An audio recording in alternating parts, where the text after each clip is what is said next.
નમસ્કાર વિદ્યાર્થી મિત્રો, શ્રી બ્રહ્માનંદ વિદ્યા મંદિર ચાપેડા ઓનલાઈન એજ્યુકેશનમાં તમામ વિદ્યાર્થી મિત્રોનું હાર્દિક સ્વાગત છે. હું ટીએમ પારકરા, વિષય અર્થશાસ્ત્ર, ધોરણ 12, પ્રકરણ 4, બેન્કિંગ અને નાણાકીય નીતિ. આપણે ચોથા પ્રકરણની ચર્ચા કરીએ છીએ, બેન્કિંગ અને નાણાકીય નીતિ. આપણે આજે નવા મુદ્દાની શરૂઆત પણ આ વિડીયોની અંદર કરવાની છે. એ પહેલાં આપણે આગલા વિડીયોની અંદર કયા કયા મુદ્દાનો અભ્યાસ કર્યા એની તમને ટૂંકમાં જે માહિતી આપી દો, જેથી કરીને હવે આપણને આગલા અભ્યાસક્રમની ખબર પડે કઈ રીતે અભ્યાસક્રમ કરવાનો છે. તો એની અંદર ધિરાણની સવલતો પૂરી પાડવીથી આપણે જે વિડીયોની અંદર શરૂઆત કરી હતી કે ધિરાણની સવલતો પૂરી પાડવી, પછી ચૂકવણી અને ઉપાડની સવલતો પૂરી પાડવાની કામગીરી, કઈ રીતે ચૂકવણી કરવી એની જે કામગીરી પૂરી પાડવાની જે હોય તો એ કઈ રીતે પૂરી પાડવી એની જે શરૂઆત કરી છે. શાક સર્જનની કામગીરી, જે આપણે ચૂકવણી પૂરી પાડવાની કામગીરી, પછી શાક સર્જનની કામગીરી કઈ રીતે થાય, એક શાક સર્જનની કામગીરી વિશે પણ તમને આગલા વિડીયોની અંદર મેં થોડી ઘણી માહિતી આપી હતી. પછી આંતર બેન્કિંગ વ્યવહારો કઈ રીતના કરવા એના વિશે માહિતી આપી. વેપારી બેંકના ગુણકારીઓ 2, જે બે ગુણકારીઓની સમજૂતી આગલા વિડીયોની અંદર આપી હતી.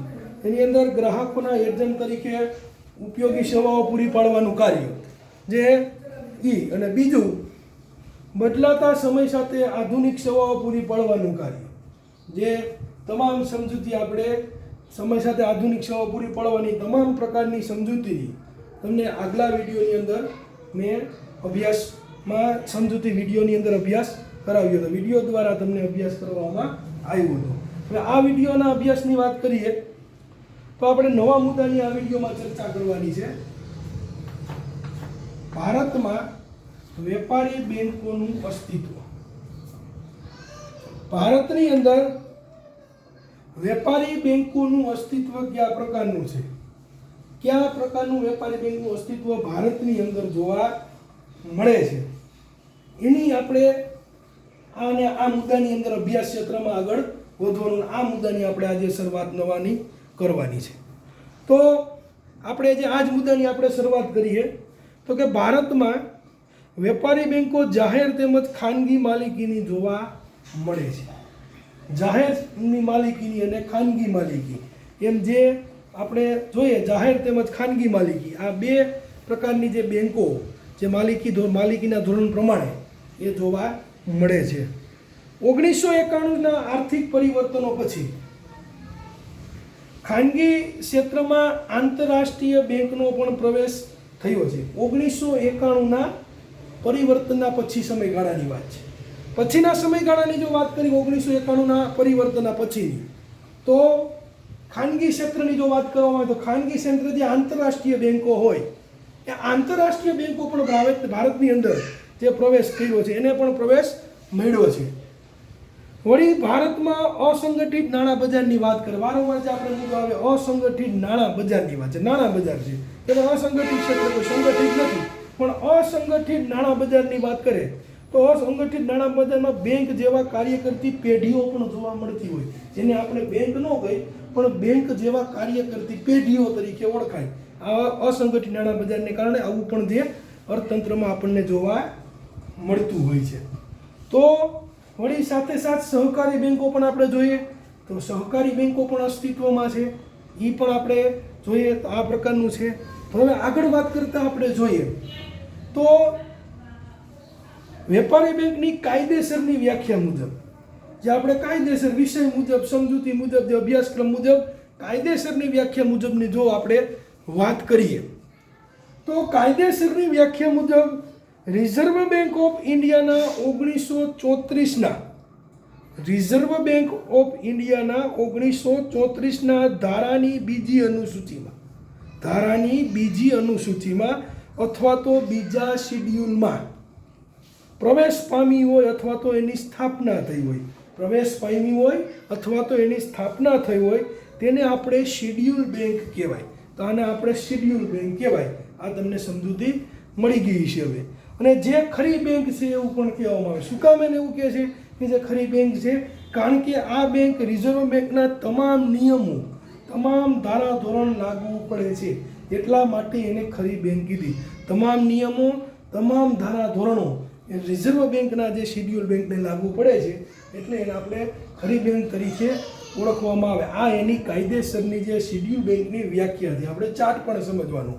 હું હજી એકવાર વ્યાખ્યા ખાલી તમને રિપીટ કરાવી દઉં કે રિઝર્વ બેંક ઓફ ઇન્ડિયાના 1934ની ધારાની બીજી અનુસૂચિ અથવા તો બીજા શિડ્યુલમાં 1934ની ધારાની બીજી ધારામાં અથવા તો બીજા શિડ્યુલમાં જે સ્થાપના થઈ હોય એને આપણે શિડ્યુલ બેંક કહીએ. તમને શિડ્યુલ બેંક કોને કહેવાય? તો વિદ્યાર્થી મિત્રો હવે તમને ખબર પડી ગઈ કે રિઝર્વ બેંક ઓફ ઇન્ડિયાના 1934ના ધારાની બીજી અનુસૂચિમાં અથવા તો બીજા શિડ્યુલમાં જે પ્રવેશ પામી હોય અથવા તો જેની સ્થાપના થઈ હોય એને આપણે શિડ્યુલ બેંક તરીકે ઓળખવામાં આવે છે. એને તમામ જે આરબીઆઈ એટલે જે રિઝર્વ બેંક ઓફ જે આપણે કહીએ રિઝર્વ બેંકના તમામ ધારાધોરણો લાગુ પડે છે. રિઝર્વ બેંક છે તમામ નિયમો, તમામ ધારાધોરણો શિડ્યુલ બેંકને લાગુ પડે છે. તો હવે આપણે શિડ્યુલ બેંકનું વર્ગીકરણનો ચાર્ટ આપણે સમજી લઈએ. એ શિડ્યુલ બેંક જે આપણે બોર્ડના અંદર છે કે શિડ્યુલ બેંકનું વર્ગીકરણનો ચાર્ટ, એની પણ આપણે સમજી મેળવી લેવી આવશ્યક છે. તો વાત કરીએ આ શિડ્યુલ બેંક, એના બે પ્રકાર પડે છે. પહેલું છે વેપારી બેંક, બીજું છે સહકારી બેંક. બરાબર સમજો. શિડ્યુલ બેંકની અંદર બે ભાગ પડે, વેપારી બેંકો અને સહકારી બેંકો. એમાં વેપારી બેંકની અંદર પાસે 4 વિભાગ પડશે. પહેલો વિભાગ જોઈએ જાહેર ક્ષેત્રની વેપારી બેંકો. જાહેર ક્ષેત્રની વેપારી બેંકો આ પહેલો વિભાગ. બીજા વિભાગની વાત કરીએ ખાનગી ક્ષેત્રની વેપારી બેંકો. ખાનગી ક્ષેત્રની વેપારી બેંકો આ બીજો વિભાગ વેપારી બેંકનો. ત્રીજા વિભાગની વાત કરીએ ભારતમાં કામ કરતી વિદેશી બેંકો. ભારતમાં કામ કરતી વિદેશી બેંકો આ ત્રીજો પ્રકાર વેપારી બેંકનો જોઈએ. ચોથા પ્રકારની વાત કરીએ પ્રાદેશિક ગ્રામીણ બેંકો RRBS. પ્રાદેશિક ગ્રામીણ બેંકો RRBS આ ચોથો પ્રકાર થયો. આ વેપારી બેંકના 4 જે પ્રકાર જે તમને ચાર્ટમાં આપ્યા, જે પાઠ્યપુસ્તક અનુસાર જે તમને સમજાવ્યા, એ 4-4ની સમજૂતી આપી. આ હતું આપણે શિડ્યુલ બેંકના વર્ગીકરણનું ચાર્ટ. જે વર્ગીકરણનો ચાર્ટ હોય એ તમને દર્શાવવામાં આવ્યું હતું.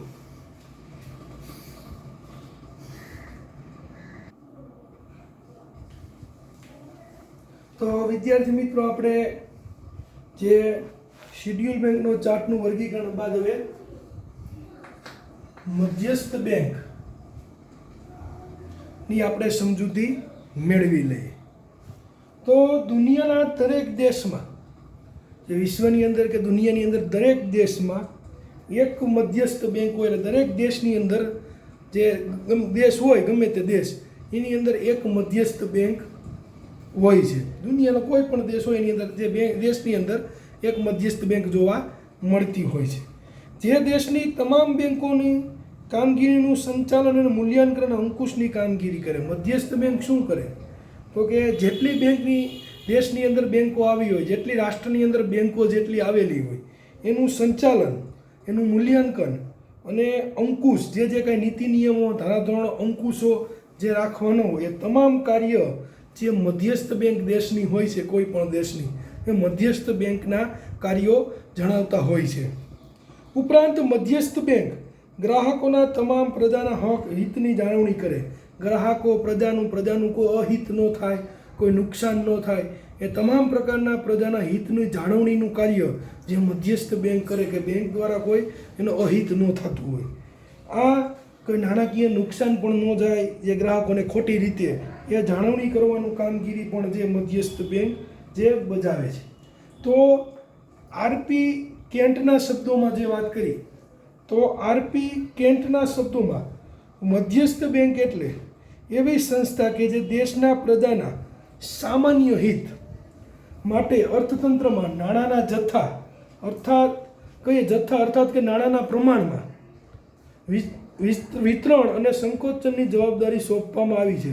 વિસ્તરણ અને સંકોચન. વિસ્તરણ એટલે અને સંકોચન. આ વિસ્તરણ અને સંકોચનની જવાબદારી એ મધ્યસ્થ બેંકને સોંપવામાં આવી છે. એ આરપી કેન્ટના શબ્દોમાં આ આપણને જોવા મળે. આરપી કેન્ટે બહુ સરસ જે આ શબ્દોમાં જે વાત કરીએ છીએ કે એવી સંસ્થા જે કીધી કે દેશની અંદર કે જેની પ્રજાની સામાન્ય હિત એટલે સામાન્યમાં સામાન્ય જે હિત હોય અને જે અર્થતંત્રને જે લાગતા અર્થતંત્ર સાથે સીધા સંલગ્ન હોય એ અર્થતંત્ર નાણાં બજારનો જથ્થો જે નાણાંના બજારનો જે જથ્થો હોય એના નાણાંના પ્રમાણના વિસ્તરણ અને સંકોચનની જવાબદારી સોંપવામાં આવી. આ જે શબ્દોમાં એને સમજૂતી આપી. આમ મધ્યસ્થ બેંક એટલે દેશની સર્વોચ્ચ બેંક તરીકે પણ ઓળખાય. સર્વોચ્ચ બેંક એટલે મધ્યસ્થ બેંક તરીકે દેશની ઓળખવામાં આવી છે, જેનું મુખ્ય કાર્ય નાણાં બજાર અને બેન્કિંગ ક્ષેત્રને મદદ કરવાનું. નાણાં બજાર અને બેન્કિંગ ક્ષેત્ર આ બેની મદદ કરવાનું એની જે મુખ્ય કામગીરી જે મધ્યસ્થ બેંકની છે. તેનું નિયંત્રણ કરવાનું, પ્રોત્સાહન આપવાનું કાર્ય નિયંત્રણ કરે. જ્યાં પ્રોત્સાહનની આવશ્યકતા હોય, જ્યાં પ્રોત્સાહન આપવાનું હોય એ પ્રોત્સાહન આપવાનું કાર્ય જે પણ મધ્યસ્થ બેંક જે કરતી હોય છે.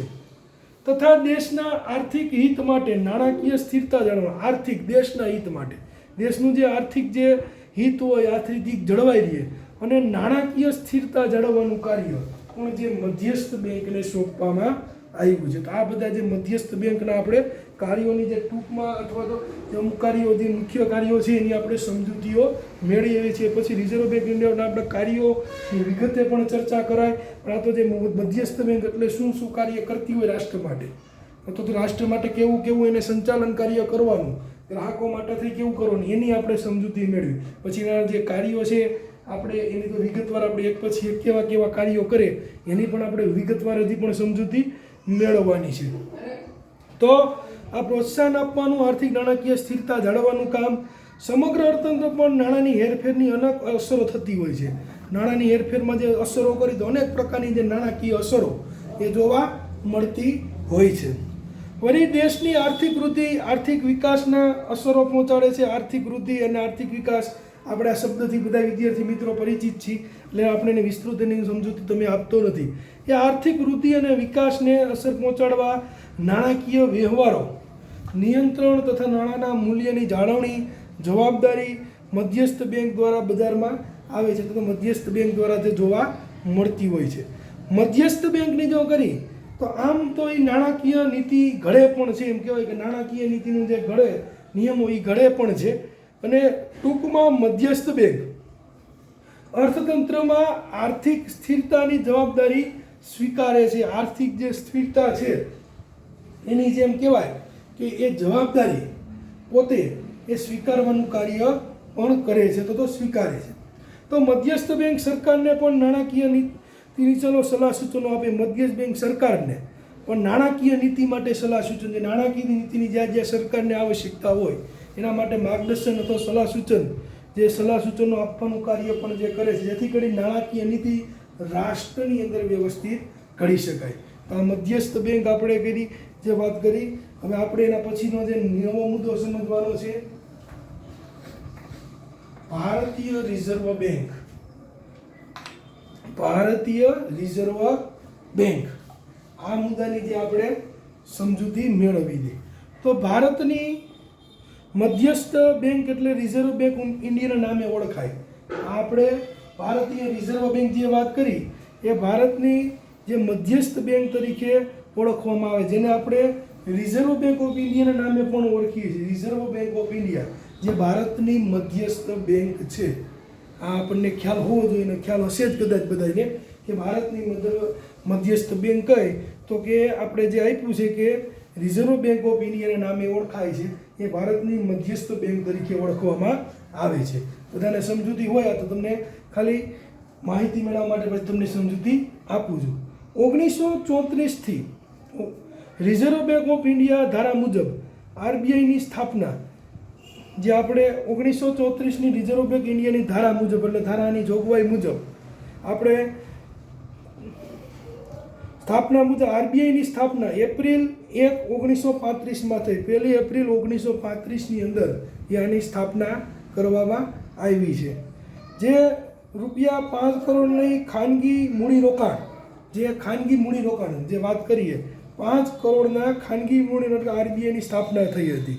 પહેલાં જે શરૂઆત થઈ 1 એપ્રિલ 1935માં, ત્યારે 5 કરોડના ખાનગી મૂડીરોકાણની આરબીઆઈની સ્થાપના થઈ.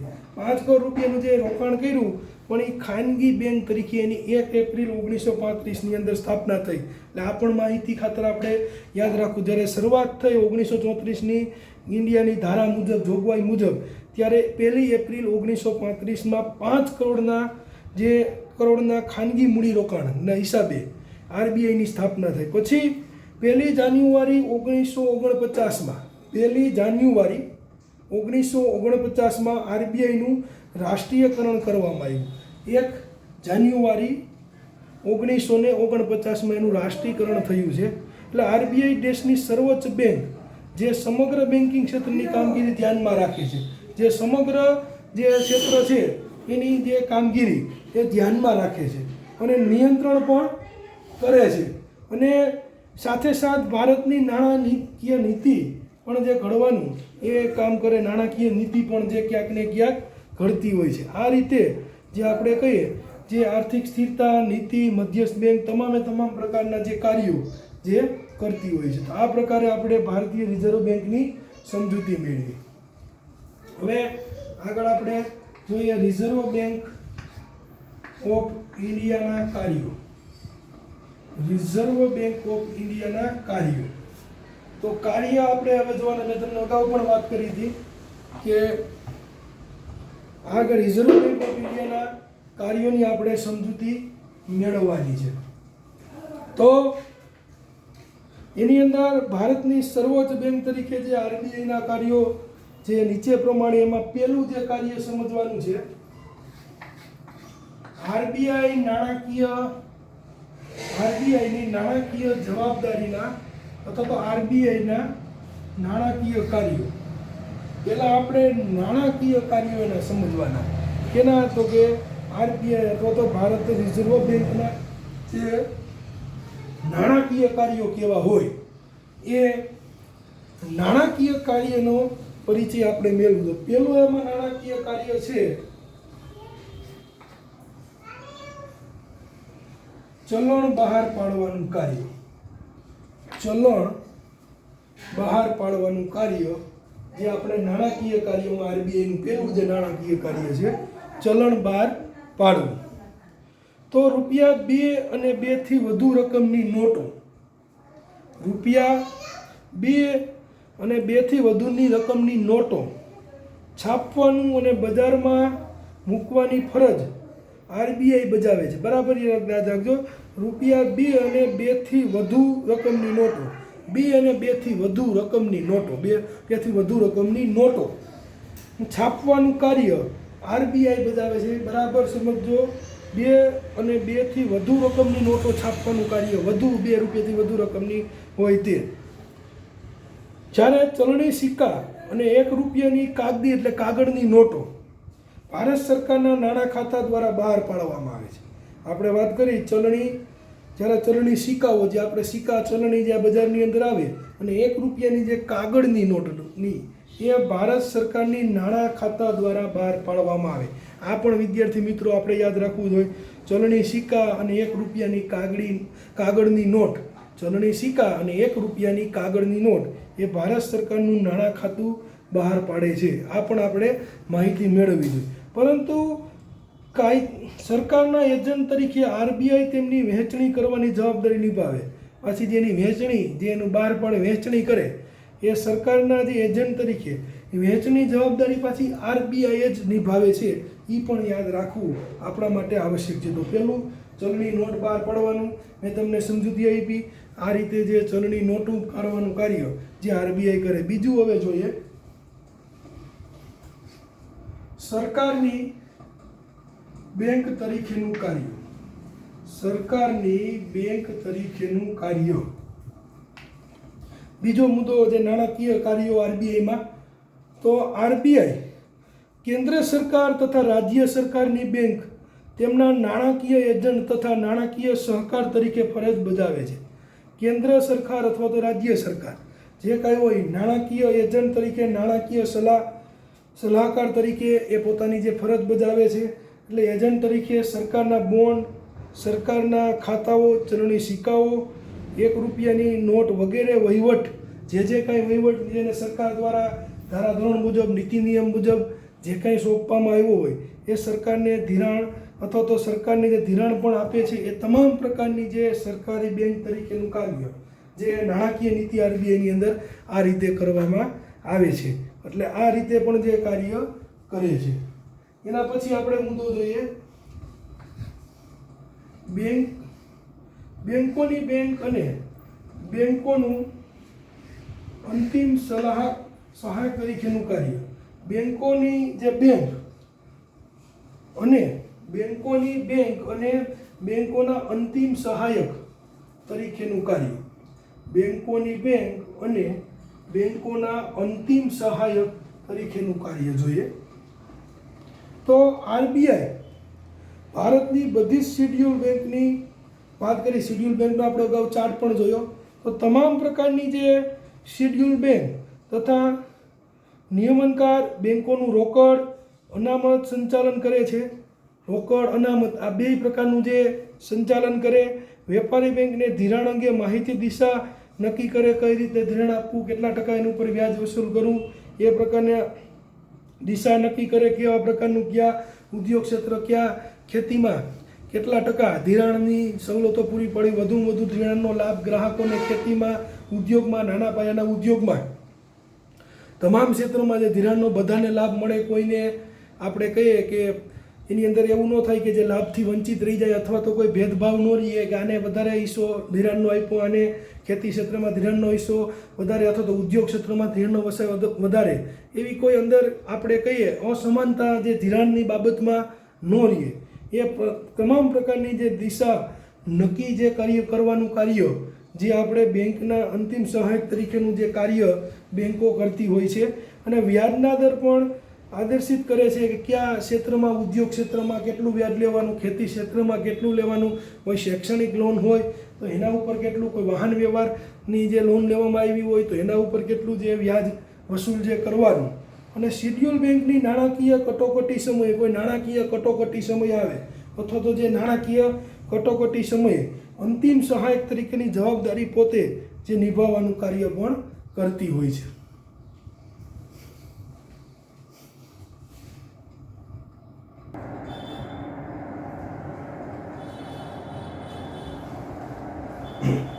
તો વિદ્યાર્થી મિત્રો હવે આગળનો મુદ્દો જોઈએ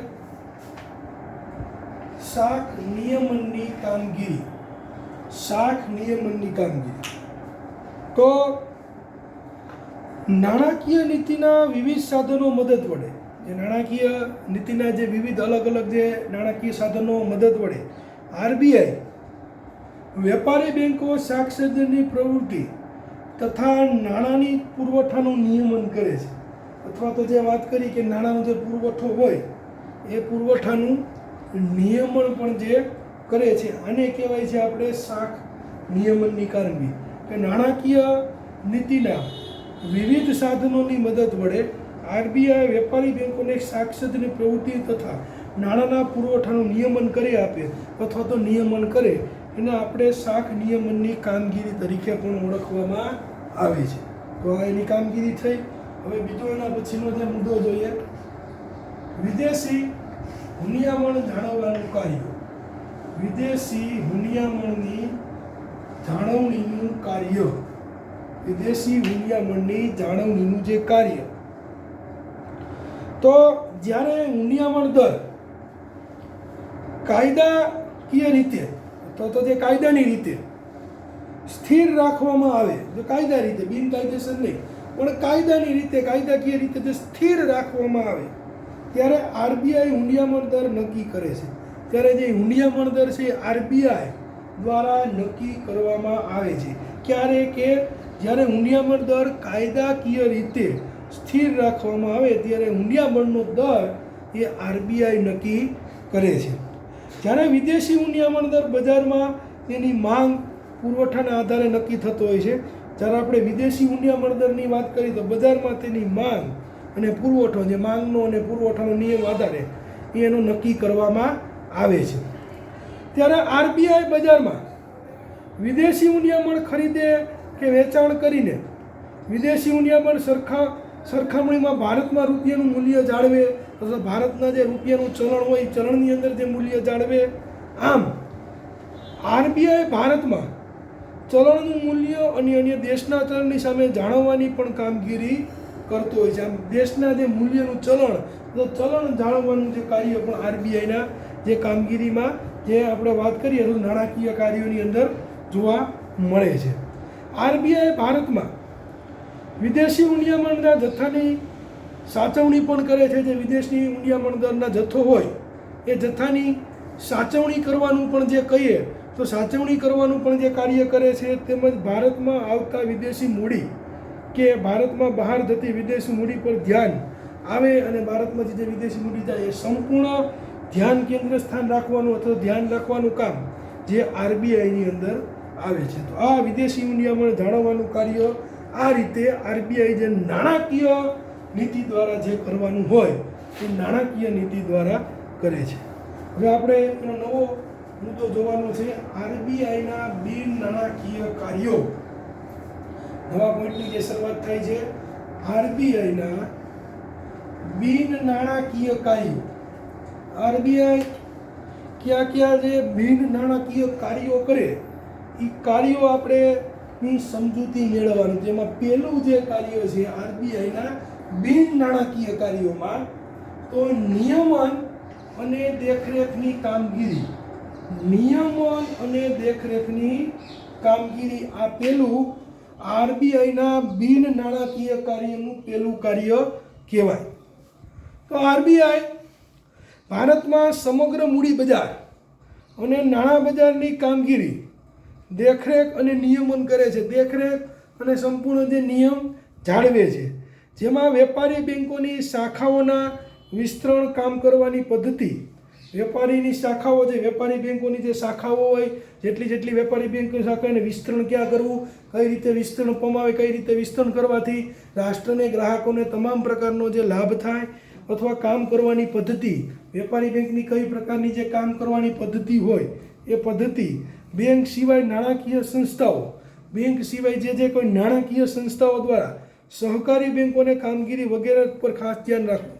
અથવા સહકારી બેંકોની જેટલી કામગીરી છે કઈ રીતે જે આપણે કામગીરી સહકારી બેંકો કરે છે એ તમામ જે નીતિ નિયમો પર ધ્યાન રાખવાનું કાર્ય, જે નિયમ અને દેખરેખ રાખવાનું કાર્ય જે આરબીઆઈને સોંપવામાં આવ્યું છે. એટલે આ એનું પહેલું બિન નાણાકીય કાર્ય થયું. જે બિન નાણાકીય કાર્ય તો આપણે પહેલાં સમજાવ, એના બિન નાણાકીય કાર્યો સમજીએ. બીજો છે પ્રોત્સાહનના કાર્યો મુદ્દો. બીજો મુદ્દો પ્રોત્સાહન કાર્યો.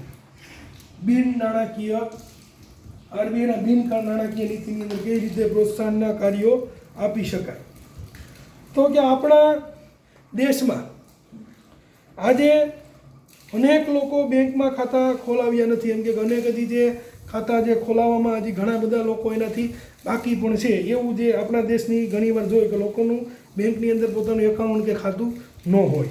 આવી સ્થિતિ ઘણીવાર ઘણા રાષ્ટ્રોમાં પણ આવું જોવા મળે. એવી રીતે આપણે તો આપણા જ રાષ્ટ્રની વાત કરી કે આપણા દેશમાં અને અમુક ઘણીવાર કે અમુક લોકોના જે મોસ્ટ ઓફલી તો હવે જે આપણે જેમ આધુનિકરણ બેંકની સેવાઓ જેમ જેમ રાષ્ટ્રનો વિકાસ અવિરત થાય તો આવું થાય. એમ બધા રાષ્ટ્રો આપણી જેમ બધા રાષ્ટ્રો એક સાથે વિકાસ કરતા હોય, જેમ તમામ વિશ્વનો કોઈ પણ દેશ હોય એ જેમ આગળ વધે જેમ એની નાણાકીય નીતિ એક આર્થિક રીતે સદ્ધર થાય એ રીતે એના લોકોનું જે કહીએ જીવન ધોરણ ઊંચું આવે, આર્થિક સ્થિરતા હારી થઈ જાય. એટલે બેંકની અંદર મૂડી રોકાણ આપણે કહીએ કે આપણે બેંકની અંદર જે જમા કરાવે બચતો કરાવતા હોય છે એવું જોવા મળે.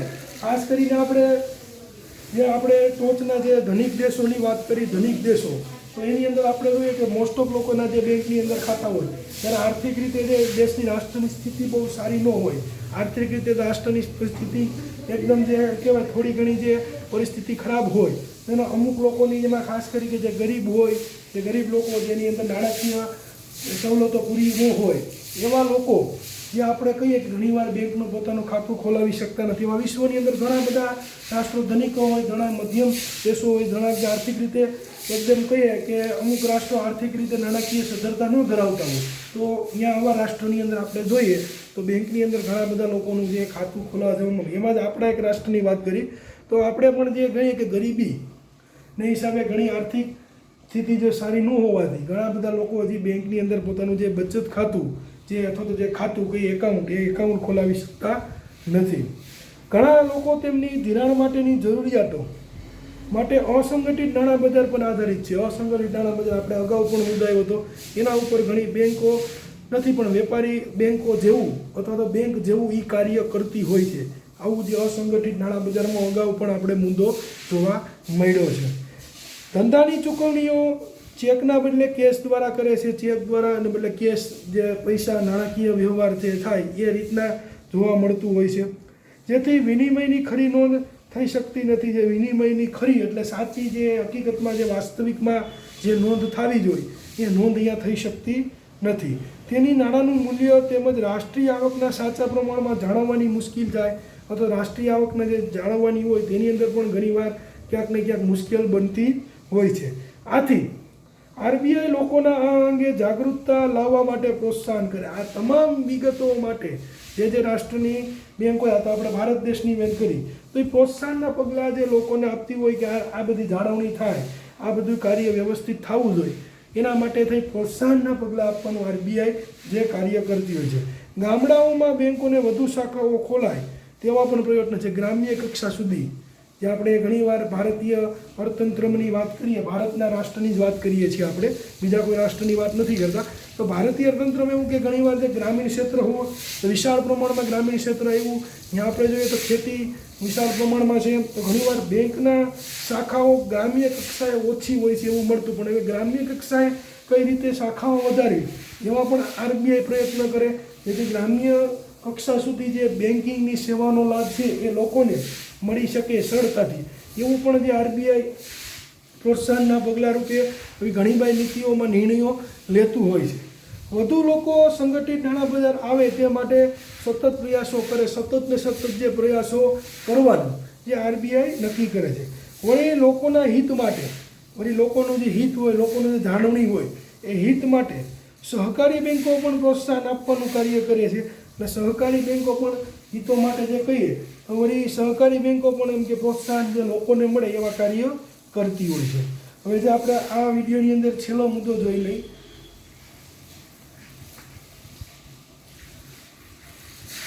સમાવેશી વિકાસ માટેના કાર્યો.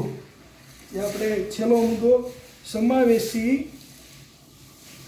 વિકાસ માટેના કાર્યો, જે આપણે આરબીઆઈના બિન નાણાકીય નીતિનો પણ છેલ્લો મુદ્દો અને વિડીયોની અંદર પણ આપણે છેલ્લો મુદ્દો. તો ભારતમાં આર્થિક ભિન્નતા તથા ગ્રામીણ શહેરી ભિન્નતા વધુ હોવાને, ગ્રામીણ શહેરી ભિન્નતા ક્યાંક ને ક્યાંક અથવા તો આર્થિક ભિન્નતા હોવાને કારણે જ્યારે નાણાકીય અથવા તો આર્થિક પરિવર્તનો આવે ત્યારે દરેક વર્ગના લોકો અને એકમોને આવા પરિવર્તનનો લાભ મેળવવો જરૂર. બધાને જે લાભ મળે, બધાને જે પ્રોત્સાહન મળે એવા જે આપણે ખાસ કરીને દરેક લોકોને એકમોનો પરિવર્તનનો જે કંઈ પરિવર્તનો થાય એ પરિવર્તનોનો લાભ મેળવવો જરૂરી છે અથવા તો આવશ્યક છે. આરબીઆઈના આ માટે બેન્કિંગ ક્ષેત્ર સતત પ્રયાસો કરે છે. સતત કેવા પ્રયાસો કરે છે રહી છે કે ધિરાણ માટે અગ્રિમતા ધરાવતા ક્ષેત્રો, ધિરાણ માટે અગ્રિમતા એટલે વધારેમાં વધારે જેની ધિરાણ જે ક્ષેત્રમાં આવશ્યકતા હોય એને આપણે અગ્રિમતા કહેવાય. આપણે અગાઉ કહ્યું કે જે પરિવર્તનનો લાભ બધા લોકોને પર્યાપ્ત થવો જોઈએ. ફરીવાર ગ્રામીણ શહેરીમાં કે શહેરીમાં વધુ વહી જાય, ગ્રામીણમાં ઓછો વહી જાય. વળી જે આર્થિક સ્થિતિમાં એમ કે આર્થિક સ્થિતિમાં શહેરીમાં વધુ મળે, ગ્રામીણમાં એવો નહીં. એ પરિવર્તનનો તમામ લોકોને, કોઈને અન્યાય ન થાય એ પ્રકારનો જે લાભ મળે એવા ક્ષેત્રોમાં આપણે કહીએ કે ધિરાણ માટે જેની અગ્રિમતા હોય, ધિરાણ માટે જેની અગ્રિમતા ધરાવતો હોય કે ખાસ એને આવશ્યકતા પડે વધારેમાં વધારે, જેથી કરીને રાષ્ટ્રને ફાયદો થાય અને ઉદ્યોગ અથવા ખેતી કોઈ પણ ક્ષેત્ર હોય આગળ વધી શકે એવી કઈ અગ્રિમતા કે જે ધિરાણની અંદર વધુ પડતી આવશ્યકતા પડતી હોય. તો કે પેલું ખેતી, નાના કદના જે ઉદ્યોગો, નાના કદના જે ઉદ્યોગો, સ્વરોજગારો જે પોતાની રીતે, અને પરંપરાગત ગૃહ ઉદ્યોગો જે પરંપરાગત જે પોતાની રીતે ગૃહ ઉદ્યોગો, જે આપણે તમામ ગૃહ ઉદ્યોગો, ખાસ ધિરાણની વ્યવસ્થા ઊભી કરવાનું કે આટલા ક્ષેત્રોની અંદર જો ધિરાણની સવલતો વધુમાં વધુ અગ્રિમતા આપવામાં આવે તો રાષ્ટ્રને ફાયદો થાય એવી જે આરબીઆઈ પણ વ્યવસ્થાને પ્રોત્સાહન આપતું. ખેતી છે, નાના કદના ઉદ્યોગો, સ્વરોજગારો, પરંપરાગત ગૃહ ઉદ્યોગો, આ તમામ માટે ખાસ ધિરાણ વ્યવસ્થા ઊભી કરે છે. અથવા તો આપણે ધિરાણ માટે ખાસ આવી વ્યવસ્થા ઊભી કરે છે. લોકોમાં બેન્કિંગ અને નાણાકીય વિશેની જાણકારી અને જાગૃતતા વધે એ માટે પ્રચાર પ્રસાર પણ કરે છે. અલગ અલગ માધ્યમો, હવે તો ઘણા બધા જે માહિતી સંચારના માધ્યમો વિકાસ થઈ ગયા છે, જે માધ્યમનો વિકાસ એ જાહેરાત દ્વારા લોકોને જાગૃતતા લાવવાનો પણ પ્રયાસ કરે. હાલના સમયમાં પ્રધાનમંત્રી જનધન યોજના સંચાલન RBI કરે છે. એ પણ એવું જોઈએ કે હાલની જે સમયની વાત કરી તો પ્રધાનમંત્રી જનધન યોજનાનું સંચાલન એ RBI દ્વારા કરવામાં આવે છે અને એ RBI કરે છે. વળી બેન્કોને ગ્રાહકોના હિત અને હિતની જાળવણી માટેનું પણ જે તમામ કાર્યો હિત છે, હિતની જાળવણી છે, એ તમામ માટેનું જે કાર્ય કરે છે. બેન્કિંગ પ્રવૃત્તિના સુધારા તથા સંશોધનને વેગ મળે, નવા જે રાષ્ટ્રના સંશોધનને વેગ મળે એ વેગ આપવા માટે RBI દરેક પ્રકારના નાણાકીય આંકડાઓ તથા નિષ્ણાંતો લેખો પોતાની વેબસાઇટ ઉપર પણ મૂકે છે. જે નિષ્ણાંતો જે વિષયના જે નિષ્ણાંતો હોય એ વિષયના નિષ્ણાંતો એના ઉપર લેખ જે RBIની જે વેબસાઇટ છે એ વેબસાઇટ ઉપર મૂકે છે, જે દરેક વ્યક્તિને વિના મૂલ્યે પણ પ્રાપ્ત થઈ શકે માહિતીના હેતુ માટે. આવું જે કાર્ય જે RBI કરે તો આપણે છેલ્લે જે સમજ્યા એ RBIના બિન નાણાકીય કાર્યોની સમજૂતી મેળવવા. તો આ વિડીયોને સુધી અહીં સુધી રાખશું. તો આપણે વાત કરીએ તો આ વિડીયોની અંદર આપણે આટલી વિગતો સમજાવી, તમને હું ટૂંકમાં પાછી યાદ કરાવી દઉં જેથી તમને વિડીયોની ખબર પડે કે એટલી વિગત આપણે આ વિડીયોની અંદર સમજૂતી મેળવી. સૌ પ્રથમ આપણે વિડીયોની શરૂઆતમાં ભારતીય વેપારી બેન્કોનું અસ્તિત્વ, એની અંદર અસ્તિત્વ જોયું, પછી એની અંદર શિડ્યુલ બેંકનો ચાર્ટ, કેટલી એમાં વેપારી બેંકો, સહકારી બેંક, એટલે આખો શિડ્યુલ બેંકનો ચાર્ટ, શિડ્યુલ બેંક કોને કહેવાય એના વિશે તમને માહિતી આપી. એના પછી મધ્યસ્થ બેંકની તમને આ વિડીયોની અંદર માહિતી આપી કે મધ્યસ્થ બેંક આ પ્રકારને હોય છે, આ પ્રકારના એના કાર્યો હોય. પછી ભારતીય રિઝર્વ બેંક, એની તમને સમજૂતી આપી. પછી જે આપણે વાત કરી રિઝર્વ બેંક ઓફ ઇન્ડિયાના જે કાર્યો, એમાં આપણે રિઝર્વ બેંક ઓફ ઇન્ડિયાના કાર્યોની અંદર નાણાકીય કાર્યો વિગતવારની આપણે ચર્ચા કરી અને આપણે બિન નાણાકીય કાર્યો, એ બિન નાણાકીય કાર્યોની પણ આપણે વિગતવાર ચર્ચા કરી છે. હવે નેક્સ્ટ આના પછીના વિડીયોની અંદર આપણે નાણાકીય નીતિ સમજશું. આ વિડીયો સુધી અહીંયા સુધી રાખીએ. નમસ્કાર વિદ્યાર્થી મિત્રો.